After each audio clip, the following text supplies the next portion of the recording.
হোয়াটসঅ্যাপে বলবেন। আর প্রথম কথা হচ্ছে কারোর জন্য আমি ড্রেস রাখি না। কেন রাখি না এটা নিয়েও একটা বিশাল গল্প আছে।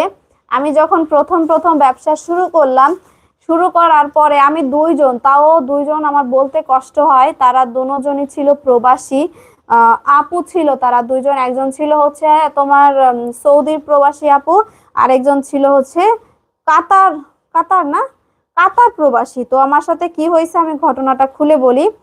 একজন 7,000 টাকা ড্রেস নিবে, তখন হচ্ছে পাকিস্তানি গাড়রা ছিল ঈদের সিজনটাতে। সে আমার কাছ থেকে আগেও 10,000 টাকা ড্রেস নিছিল। তো আমাকে বললো, আমার রিপিট কাস্টমার ছিল, আপু আমি 7,000 টাকার ড্রেস নিব, আমার কাছে আপাতত টাকা নেই, আপনি আমার জন্য 1 সপ্তাহ রেখে দেন, আমি কিছুদিন পরে নিব।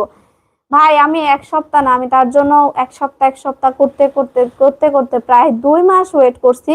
আমি তাকে অনবরত মেসেজ দিতেই ছিলাম যে আপু আপনার যে ড্রেসটা আপনি রাখতে বলছেন আমি তো এটা রেখে দিছি, আপনি কি নিবেন নাকি আমি সেল করে দিব।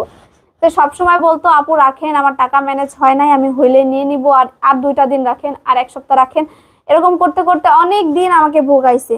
পরে ভাই আমি বিরক্ত হয়ে ড্রেসটা বিক্রি করে দিছি। এটা আমার 1 নাম্বার শিক্ষা। আবার আমাকে ব্লকও করে দিছে। আমি ড্রেসটা পরে লাস্ট পর্যায়ে আমাকে বলছে যে আপু পাঠাই দেন, আমি নিতেছি। আমি বাসায় পাঠাই দিছি, সে ফোন বন্ধ করে দিছে, আমাকে ব্লক মেরে দিছে। এরপরে হচ্ছে আমার সব নাম্বার ব্লক মেরে সে বসে আছে।